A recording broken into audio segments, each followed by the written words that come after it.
Hey, hey, hey, filmmakers. Happy New Year. Welcome back. I hope everybody's having a great start to your new year. I've decided we're done with the stagnant 3 years and we are in making movies, making magic 2023. So I'm going to send that all to y'all. I want you to share what you're making, what's going on. Share it in the comments. Welcome everybody I love everybody saying who they are, where they're from. Lucky from New York. Is it Jen's from Berlin? You might be the farthest. And I'm sorry, I don't have my glasses on, so I might have said your name was wrong. Brian from Nabir Creative in Austin. Brooklyn, we've got Why Create Films. That's a great little, that's a clever little username. Barack from Astoria. Everybody's filmmakers, directors, writers, composers. Y'all, this is your community. Talk to each other in the comments to get to know each other, work together. Let's make some magic. What are you working on? I want to see it. What's your goal for the new year? What do you want to make? So welcome. If you're new to Blackmagic Collective, we are a collective of film and TV artists and crew. We have events on the craft. We have initiatives to help filmmakers advance their careers. We have a film festival, and membership is completely free. So if you're not a member, go to blackmagiccollective.com and join. You'll get our monthly newsletter, so you're the first to know about everything, events, initiatives. Get those applications in before the rest. Our BMC Film Festival is officially opening on February 1st. So prep yourself to get your 20-minute or less films in there. And remember, it's only $5 to submit if you're a BMC member. So emails for your waiver. And we'd like to do a special thank you today to our sponsor, Blackmagic Design. It is rare that a company absolutely loves filmmakers like they do. And that's why we get to do all the things that we do at no cost to you, because they take care of their filmmakers. Today, we are giving away some prizes, actually, from BMD. We are giving away 2 seats of DaVinci Resolve Studio. So that's 2 winners. And a third lucky winner is going to get a Blackmagic Cloud Pod. Both of those are very awesome, very valuable. What are we trying to do here? I guess that's it. That's a lot of housekeeping. I love that you guys are sharing what's going on. Hello, welcome, Dennis from LA. So today, let's get into it. So have you ever worked with a team all over the country or the world and found it painful to share those large video and project files? What if you could not only work with your team, but access artists to help you from anywhere in the world? Well, today's first guest is going to share how you can do that with the new Blackmagic Cloud. He's worked with a variety of production and post-production manufacturers, but currently holds the position of Director of Sales Operations at Blackmagic Design. And I want to welcome Bob Caniglia. And I probably messed up his name, even though I told him how to say it 17 times. Hey, Bob, welcome. Well done. Thank you, Jen. Yeah, great to be here, and well done on the name pronunciation. Yay! As you can probably tell, it gets butchered a lot. Yeah, I'm sure. So I have zero idea what Blackmagic Cloud was. I started to research it, and I went, "Why? I have Bob to tell me all about it." So, in a nutshell, can you tell us what it is?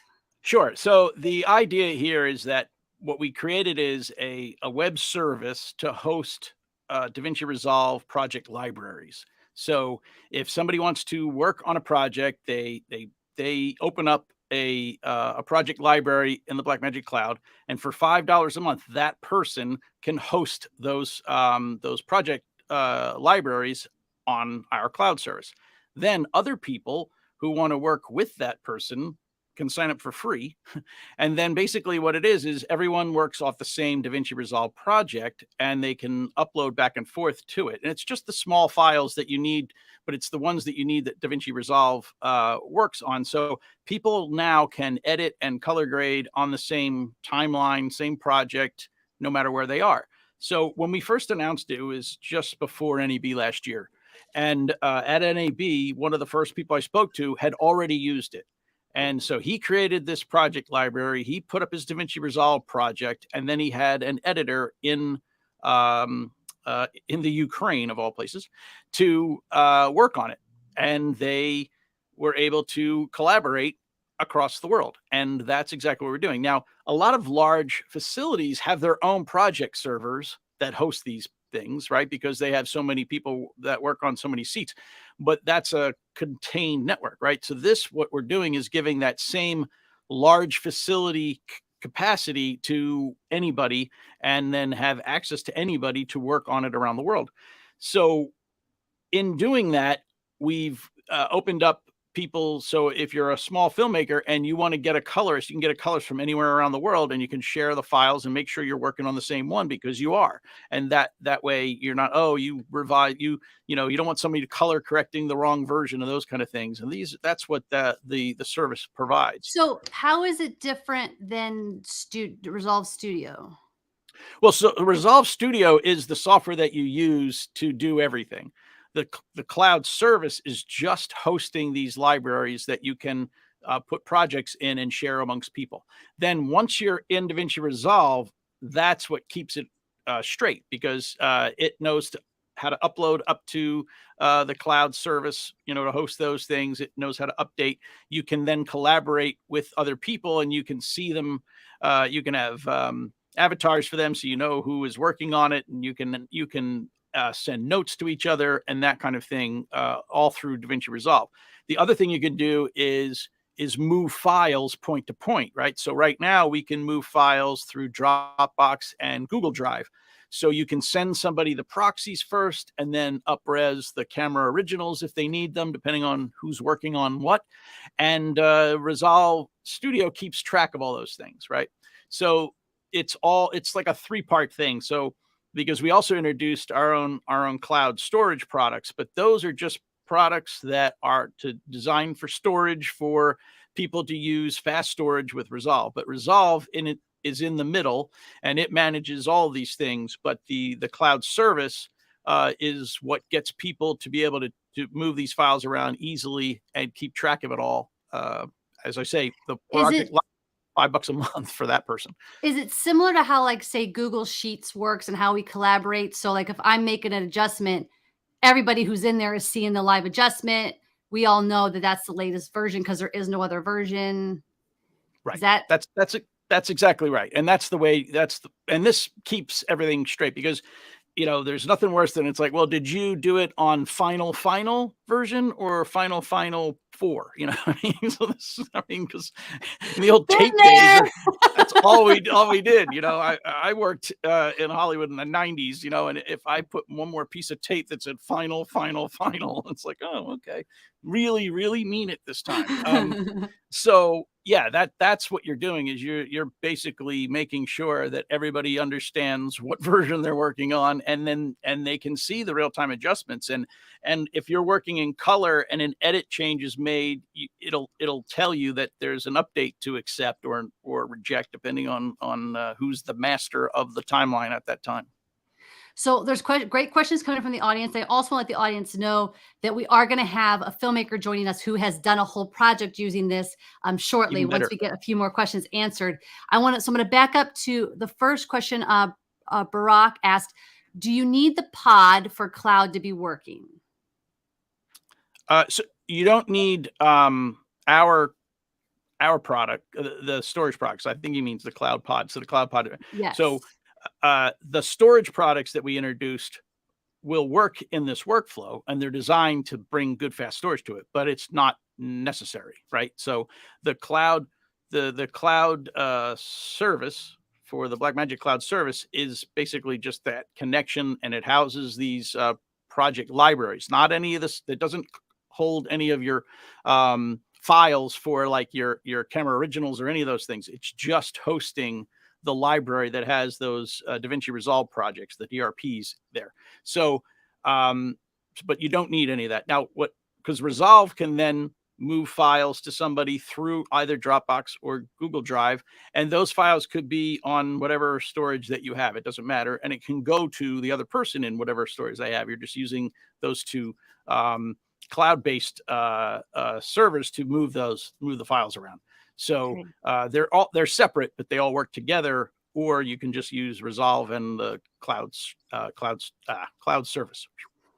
All right. Lucky asks, can a Pro Tools based audio mixer work with my files in a BMD cloud in Fairlight? So what you wouldn't move? There's no capacity to store the Pro Tools files in the Blackmagic server, and you wouldn't move let's see. You would do something. You would export a export for Pro Tools in Resolve, but that's not. But you wouldn't host any of the files in our Blackmagic Cloud service. But you can always do an export for Pro Tools and import for Pro Tools like you have all along. So it's a little bit different.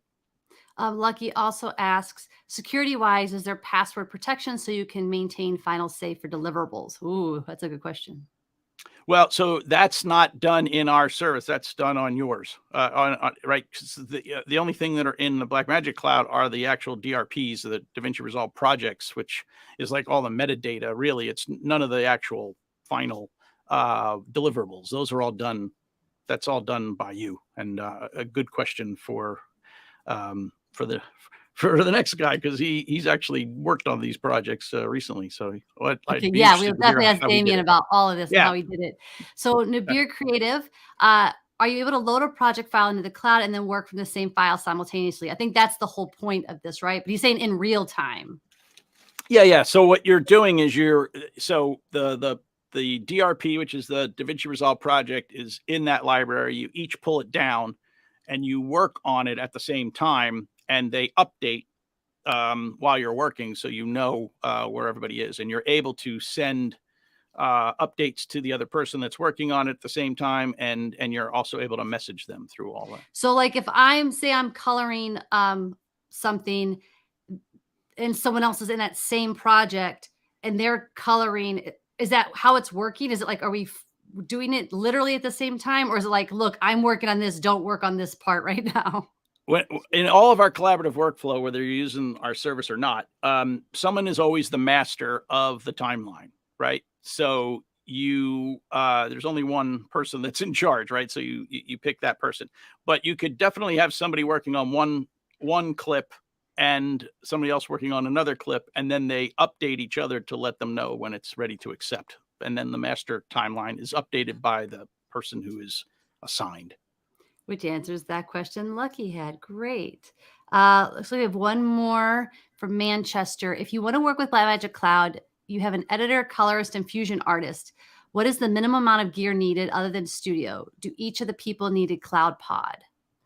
Right. So to do the collaboration, all they need is they have to be running the software, obviously. So that doesn't matter. They don't need to have a Blackmagic Cloud or a Blackmagic Cloud Store Mini or Blackmagic Cloud. You don't have to have that hardware. It makes it faster to use when you're doing it, but you don't have to use it.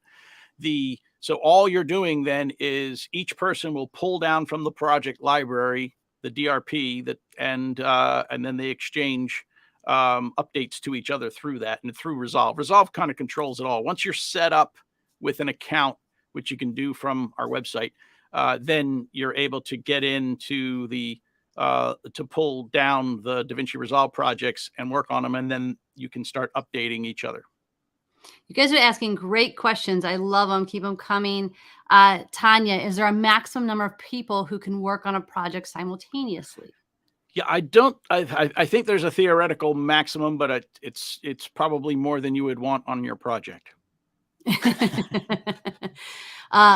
Bigfoot Robot, does this work with the free version of Resolve? So most features are, but you need the full version to do some of the work that you're looking to do. But you can have somebody working on the free version too.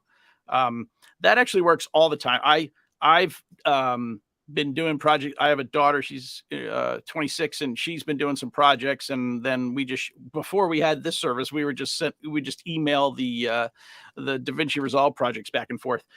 And at one point she was working on the free version and I was working on the full version, but it didn't matter. You could always do that. What happens is there are features that are locked out, but if I have the full version, I activate a feature, then when that person opens it up, that feature is still active. They just don't have control over it. So that's so they do work well together. Makes sense. I am going to add in our filmmaker, Damien LeVeck, is quickly ascending the ranks as one of the best new horror writer directors in the industry. His 2020 Exorcism Teeth Clincher, The Cleansing Hour, became one of Shudder's most successful titles of all time. What? And he recently did a project using Blackmagic Cloud. So, hello, Damien. Welcome. Hi, thanks for having me. So tell us a little bit about, really quick, I'm going to answer Lucky's question. He says, does each collaborator pay $5 to be part of the collective team? And the answer, Lucky, is no. The one person pays and all of your team can work without paying that.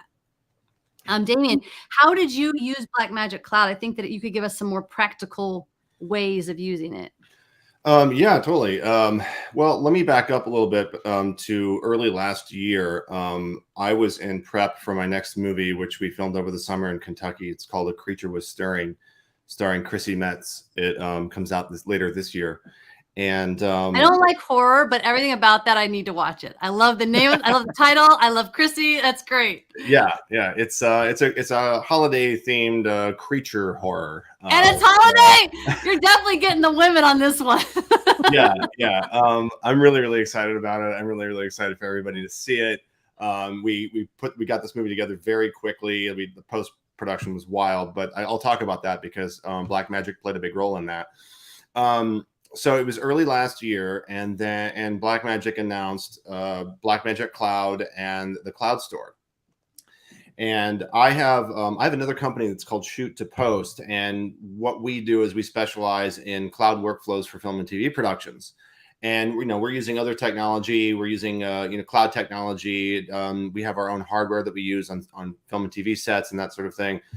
And I was talking with my partner in that company about it, and I said, "Look at this thing that Blackmagic just announced. Maybe there's something we could just try out here and see if this could work." And we took a little bit of a risk, but basically the idea was, okay, if this does what they say it does, I can be in Kentucky filming the movie. You can be in LA. I hired him as my assistant editor. I said, you can be the assistant editor on the movie, and then I'll post it in Dallas. And that's what we ended up doing. And I've been editing for 15 years, and I'd never actually done any like hardcore like long form editing in Resolve. I'd used it as an online tool. So I played with Resolve a little bit, the edit page in Resolve, and I was like, I think this movie is a good movie to try this out on. And I reached out to Blackmagic. I said, here's what we're doing, and I'd like to explore the possibility of using your new cloud technology. And they were really open to the idea, and they said, this is perfect. This is exactly what it's meant for. And they answered all my questions.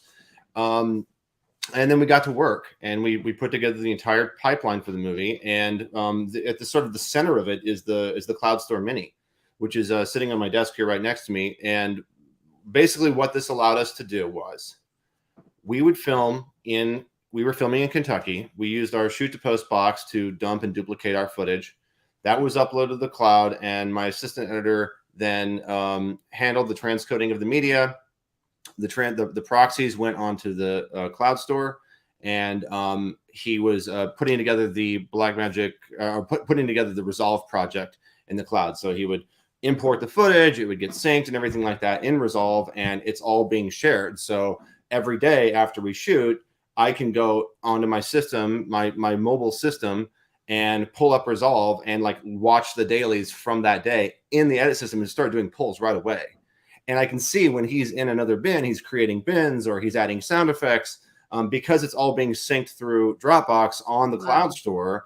Anything that I cut into a timeline, for example, is immediately going to jump online for him because it's syncing down from my box up to the cloud, down to his box. And I got to say, as someone who's been editing for a very long time, using primarily Avid, but also Premiere, I was truly astounded at how well this works. I mean, literally no problems whatsoever, which is unheard of.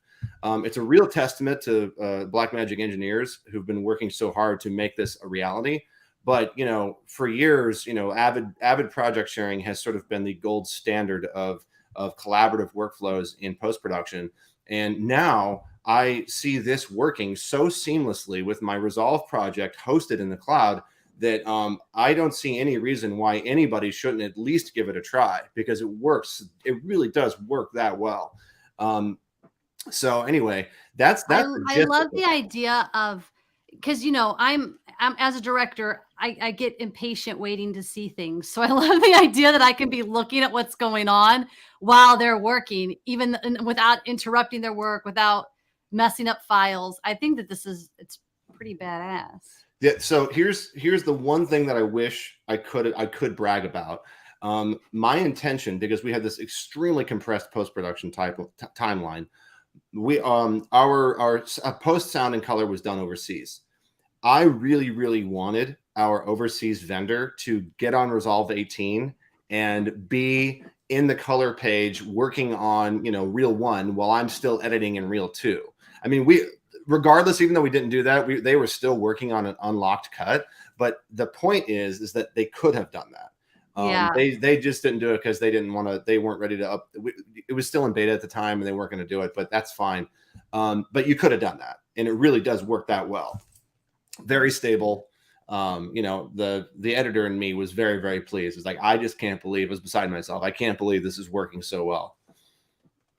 Bob, I would love to hear like anything you want to add on, knowing that you've been working with this for a while too. Like, you know, the truth is that you need real filmmakers to vouch for your workflow, right? You can practice all day long, but it's the actual doing it that is where it gets its real test. And you know, we have had a lot of people do some beta testing from the start. The thing that's funny is I worked at DaVinci before Blackmagic bought it, right? So that was a long time ago now.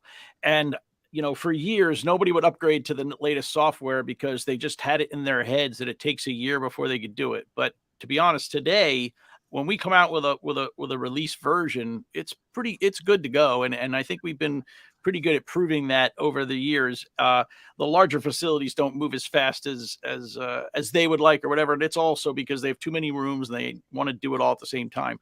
But I think you know, it's like anything. You don't change your workflow unless there's a real reason to do it.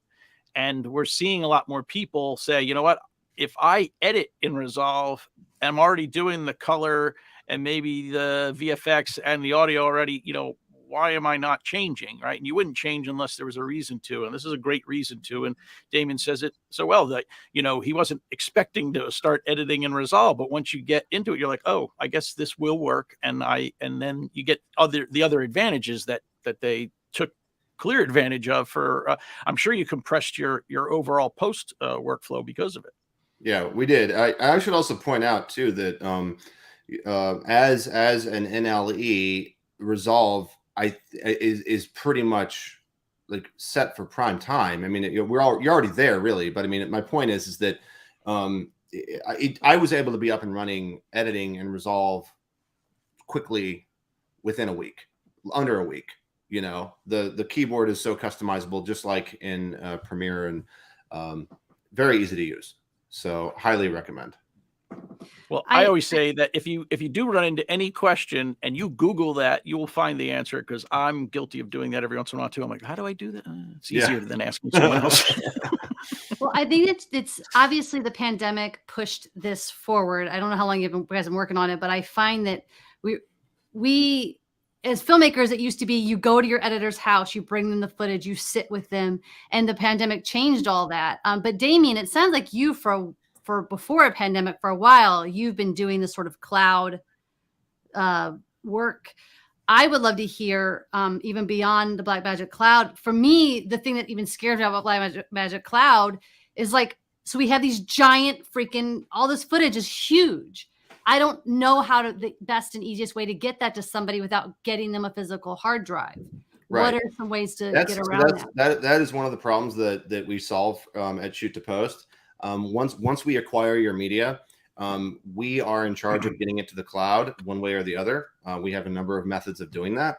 And you know, you're never editing your movie with your full resolution original camera files. So we take care of your OCF for you. We back it up, and all that you need to do is you need to push the low resolution proxies to the editor wherever he or she may be. So, we have a way of doing that we like and that works really well. But if we offer bin locking for Premiere and for Avid, but that involves something a little bit more extra sauce on top of just putting your media in the cloud. So we're comfortable with it. But the nice thing about what Resolve is offering is that all of a sudden, you have bin locking and project sharing all in one, comfortable space to work in. And that was the coolest part about it for me. So for the filmmakers who are here, who are like, I can't really afford your service to help me with footage, what is is there a recommendation for transferring these files? Because I don't think Dropbox is the answer. So yeah. So I know that Blackmagic is working on other integrations for the cloud store. It's LucidLink is one of our partners. LucidLink offers a great. It basically offers a file system that sits on top of S3 storage that allows people to collaborate with large media files. So it's really built for media workflows. That is the tool that we use and we really like a lot. And that's what you would use to host your project on, if your project media or your project. I mean, we've got a couple series going right now that are on LucidLink. And as far as transferring your media, there's two ways. I mean, you can either ship a hard drive or you can upload it to the cloud via, a fiber internet connection. And that scares some people because, we did my last movie. We did A Creature Was Stirring, with no hard drives. We bought no hard drives for the production. Everything went to the cloud. That's and great. it was being stored there. And, so the point is that this is possible, but I do recommend that for any filmmakers out there who are looking into, doing a movie, and the editors in Nashville and the directors in LA and, the producers are in Atlanta, you should talk to someone like me so I can walk you through what you need to do, because, it's too much for most people to spend the time and effort to figure out and also make work correctly so that you don't compromise your film in some way. Was Christian part of your film? He says, I can confirm that 100% we had 0 hard drives. Yes, Christian is our first AC, and he's also a partner in crime now. I love it. What you asked me if I was going to present any media today. I should show you some pictures I have with Christian to embarrass him. Suddenly Christian backs away slowly from the chat. So then we have our footage, however we've done it. Say 6 people have hard drives, or it's all it's a Dropbox or whatever. That's where Blackmagic Cloud comes in, though. You're working on that same. I think if I'm correct, then I think that the best way to understand it for someone who's maybe not as tech savvy is it's the Google Sheets of filmmaking of Resolve. We took Blackmagic's new product and new release of Resolve, integrated it into our shoot to post cloud workflow, and basically let that become the sync point for all of the media. And the whole movie was edited in Resolve, and all the media in Resolve is pointing to a cloud store. The other cool thing that it does is it manages the different file paths on each end. So you could have 10 cloud stores out there in 10 different locations, all named something different, have different volume names, and Resolve will actually not get confused by that, right? Because the file path for Damien's cloud store is volume / Damien's cloud store / media, right? But that same file tree is Jordan's cloud store / media on across the country, and Blackmagic and Resolve can parse that out and know that it's pointing at the same file and not get confused. There's no relinking, so it's really, really cool. I love it. If anybody in the audience has questions before we wrap up, please submit them. I thought I missed one from Lucky over here. We might have kind of touched on it, though. Can you assign timelines to specific collaborators, and can you lock out anyone from any specific timeline?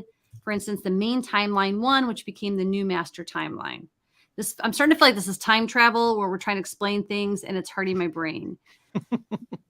But if you guys can make sense of that. Well, what did you do, Damien? Did you guys lock out? Well, yeah, I mean, like I was, if Jordan was like doing a sound effects pass, I just wasn't in that timeline, and we were at a place in the production where that wasn't really disruptive at all. And there's a chat window in Resolve, which is kind of neat. Right. I can, like, hey, give me Reel 2 back, and he jumps out, and that's it. And actually, since we have edited, I think the new version of Resolve actually has timeline specific locking, so that doesn't lock the entire bin, right? Which is really, really helpful. So, and Avid doesn't even have that. I mean, that's a really cool feature. So, he can be working in the Reel 2 sequence, and then I can open up I can open up the Reel 2 bin and be in another sequence inside of that if I wanted to. So it's really cool. It works well. Marlon asks, what if the users are on different versions of Resolve? Would that be an issue? Also, why are they not upgraded to the latest version of Resolve? I never recommend being on different versions of anything. No. Well, you have to be on 18 anyway, because otherwise the features aren't there. So, but you would, you want to stay in sync for sure. And Marlon, you might have missed the beginning. Bob did mention that you could be on a free one and your editor can be on Studio. You just may not have all of the stuff that he has, but it will still work for some things. Right. But you just still want to be on the same versions. Yes. I don't see any more questions rolling in. Are there final thing? Oh, I lied. Bigfoot robot. So if everybody is on the free version, assuming they don't try to use Studio tools, it still works. I think what you said earlier, Bob, was that if you don't have the Studio tools, you can't use all of the. There aren't. Yeah, some of the features aren't there, but so somebody's going to have it. But you're going to win one in a few minutes. Exactly, so. Someone will get one. Tanya asks, "How secure is the cloud?" Well, I mean, that's a very relative question. Okay, it's if you're dealing one of the I don't want to like disparage anybody in any way, but like this is kind of a gotcha that we discovered with the cloud store is that you really need to have a Dropbox Teams account if you want to credential access to different folders, that's Dropbox is that's enterprise level security that you're paying for. So it's as secure as your team is giving access to everybody else.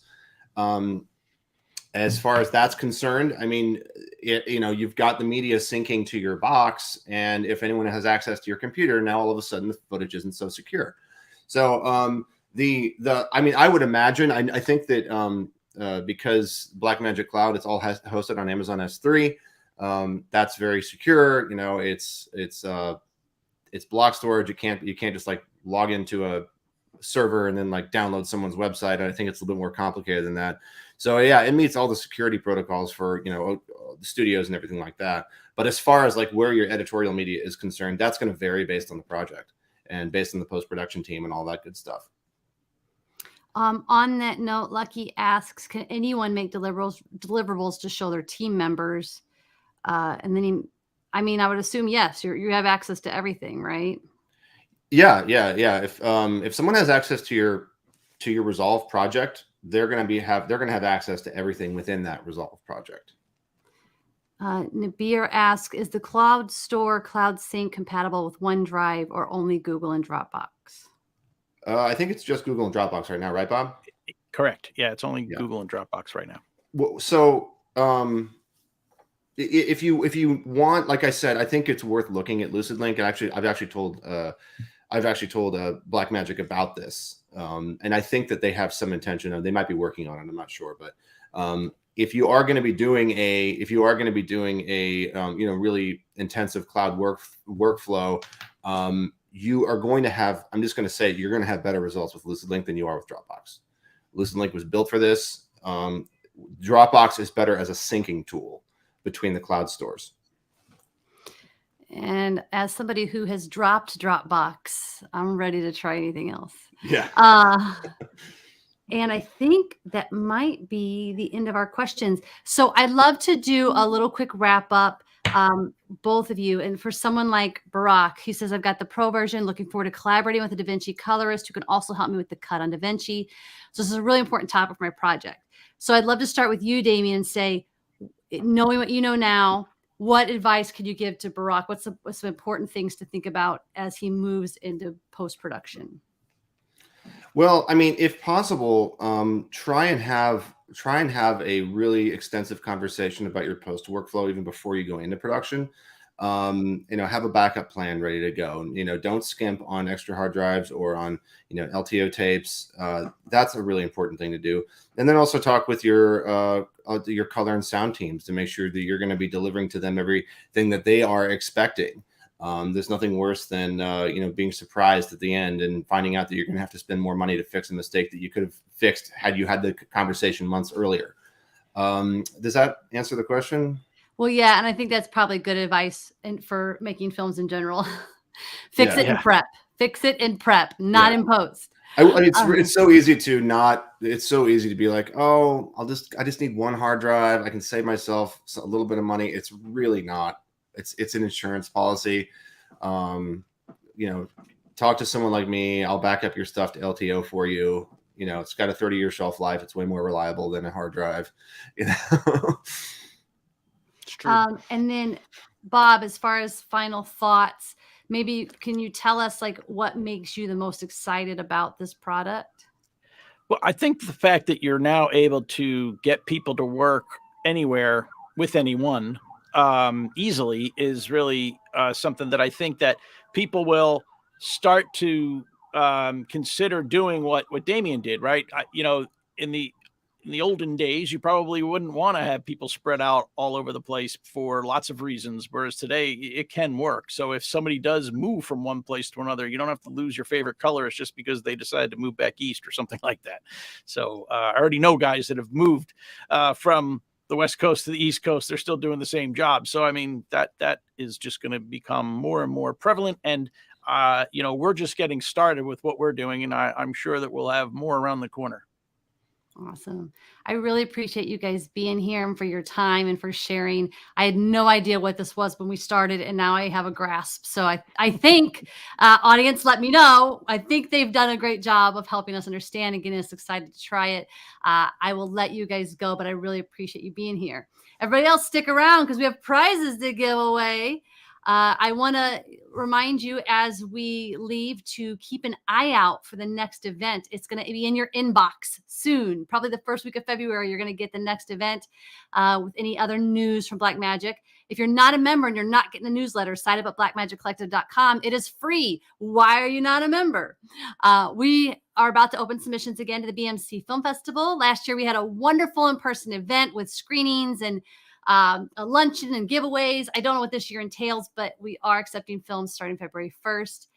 And again, thank you to our sponsor, Blackmagic Design, especially for coming and sharing this new technology with us. And okay, it is time to give away some stuff. You're going to be very happy that you stuck around to the end. Okay, we have the winner for the Cloud Pod is Barack Tatar. And congrats, because I think you're going to need it. You just said you're going in, so that's perfect. Winner for Resolve Seat 1 is Tanya Huston. And winner for Resolve Seat 2 is Brian from Nabir Creative. Congratulations, everybody, on your wins. We will be in touch. If you did not RSVP, if you are not a member and we cannot look you up, please email us at info@blackmagiccollective.com to collect your prize. But if you RSVP'd, we'll have your info and we will be in touch. And thank you for sticking around with us and being members of Blackmagic Collective. We have a lot more to come. And if you're not a member of our Facebook group, I encourage you to go introduce yourself in the group. Start to make this more of a community. Now, especially with Blackmagic Cloud, you can work all around the world. So why not? And let me know what other events you want to see. What other topics do you want covered? Do you have an expertise in something you want to share? Did you do a feature recently that was really tough and you want to share your experience? be in contact. We want to hear from you, and we want to spotlight you, and we want to have events for what you need and around you. All right, guys, go kick some butt. See you next month.